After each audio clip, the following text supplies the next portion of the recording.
Here's a side hustle that anyone can do and not a lot of people are doing. And the best part, it doesn't cost you a dime to start. Check it out. So you can go to Etsy.com and you can search the word handmade. You're going to find a ton of different products that are super amazing. If you're looking for inspiration, you can use the ABC method by typing in A and then B and then seeing what kind of different results pop up and pick one that you feel like is going to work for you. So for me, right on the first page were these handmade ceramic spoons. I think these look pretty dope.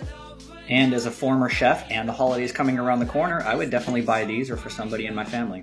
So what you do is you're going to copy the link. So you want to make a spreadsheet for easy reference. So you'll have like item description, a link to the product, and what the cost is. And then what you'll do is you'll come over to Facebook Marketplace and you'll create a listing for this item right here.